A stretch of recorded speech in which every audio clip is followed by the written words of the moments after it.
Also, when you're building chords like that, it's easy to establish that perfect fifth as our root. You know what I mean? And then kind of taking everything else as an extension. But if you do take this, and like I said, everything is in Lydian.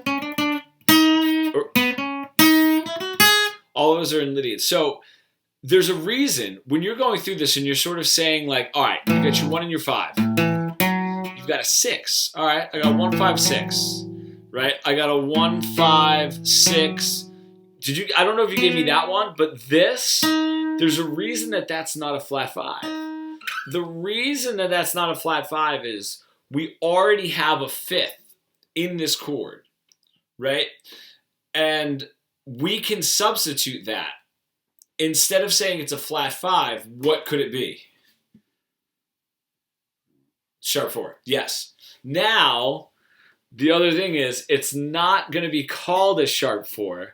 It's going to be called a sharp something else.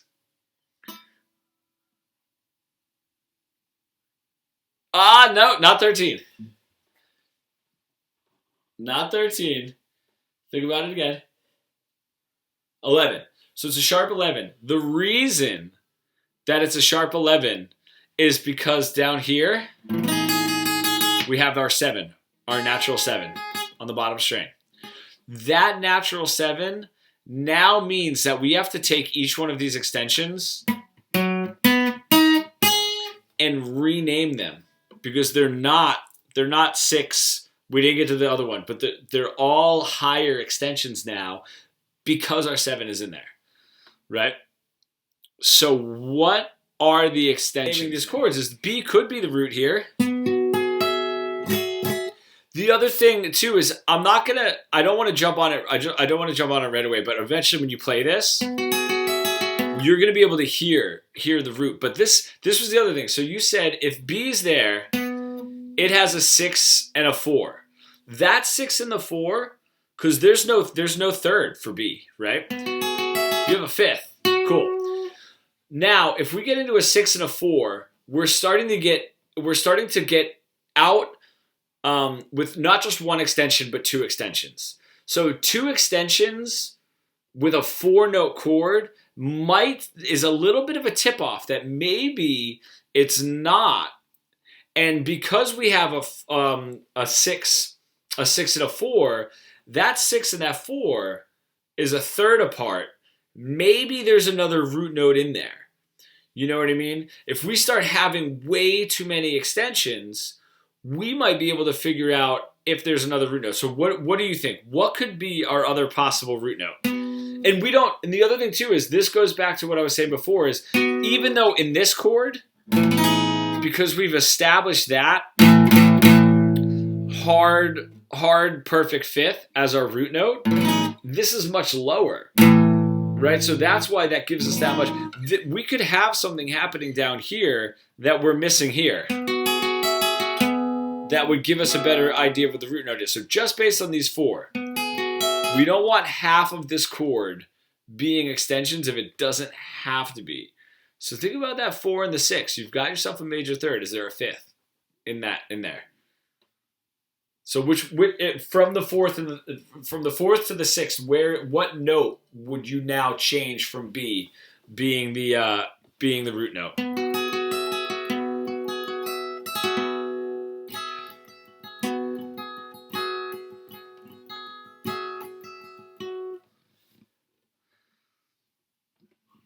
What do you think? Go through, well, in this instance, go through some of the other notes. What are the chords according to some of the other notes being the root note? Try the F sharp. What would it be? What layout? Because you've got 1, 5, 6, 4 according to B. 1, 5, 6, 4, not strong enough to give us a definite. What would it be under F sharp?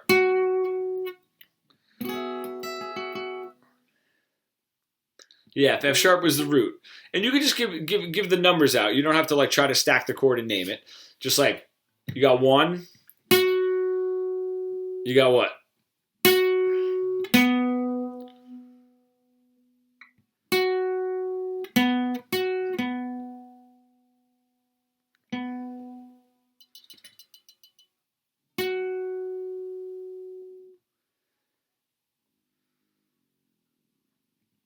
4. Yep, good. 1, 4.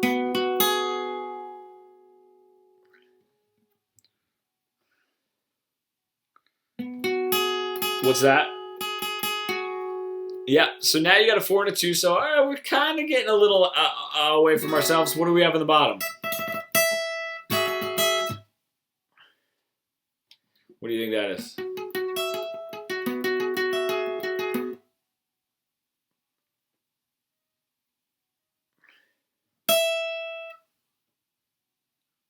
No, not on the bottom. The 4 is the 12th fret on the 2nd string if you octave it from the lower B. But so you got 1, you got 4, you've got 2, and then you've got what is this? Flat 7. So that's awesome. I mean, we should have given up probably at the 2nd extension. So now we've got 3 extensions. So what about this? What is it according to the G sharp? Because we are a little bit closer on that G sharp.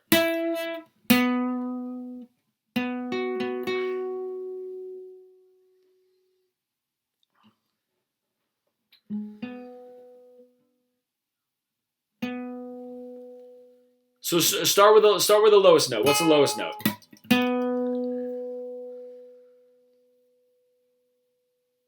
So yep. So what's that? What's the B?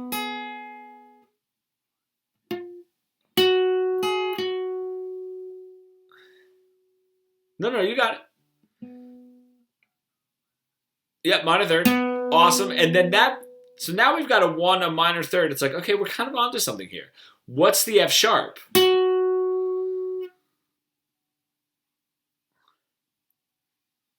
We're definitely I think we're starting to get a little closer now. The F sharp would be what? If G sharp's the root note.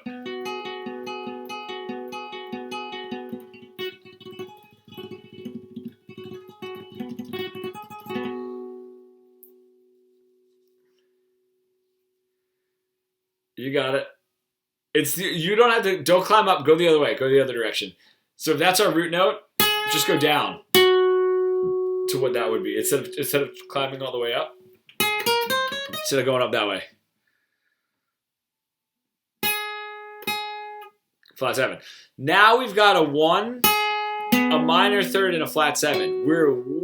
Now we're closer, right? Because now we've got 3 notes that are actually in a functioning chord. So what's the E?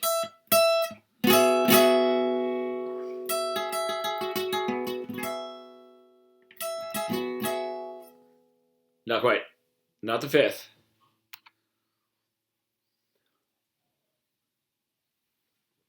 If G sharp is our root note, our last note. So we got 1, minor third, 5th,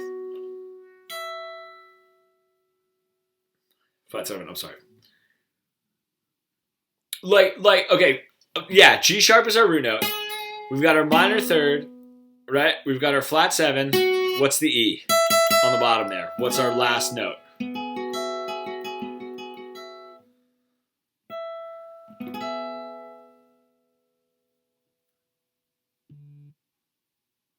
You got this. You got this. What's the interval? No, G sharp. G sharp is our root. Yeah, we're just getting the final note. Yeah, that wouldn't make any sense. A flat 1. Yeah. So what's that last? Because now we got ourselves a minor third, and we don't need a 5th either. We can omit the 5th. Right, so it's like, all right, we got a minor third. Way better than having a 4 and a 6. Way better than having not quite a 5. And just look at that. It's not quite a power chord. Yes, but flat 6. Yeah, I was gonna say, what are the chances that it's an augmented with a minor? Augmented usually an augmented chord has to have a major third in it. But awesome. So now we have a minor 7, flat 13 is basically how we say that. 13 instead of a 6 because we've got the flat 7 in there. We've got the minor 7 in there. Okay, That's our closest so far, right? Let's try the very last one here. We're going to use E as our root note. What are each one of these chords? How can we make up that chord? So far we've got ourselves a winner.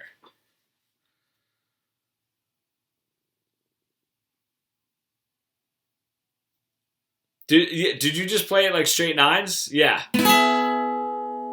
Except there's that 111 in there.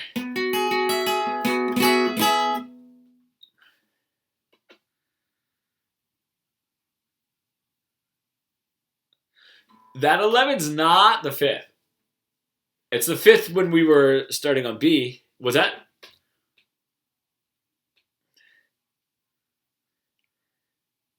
Because I knew you were going to use your ear slightly to find it. Yeah, 5. You got it. Cool.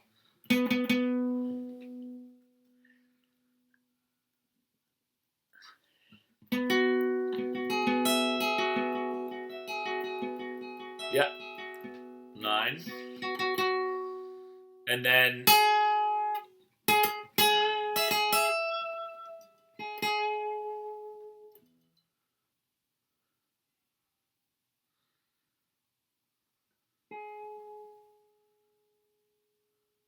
major third, you got it. And then our 1. So now we've got a 1-5 major third and 2 or 9. So that seems the most viable. The funny thing is when you just like, if you take the key away, yeah, play other chords. If you do this,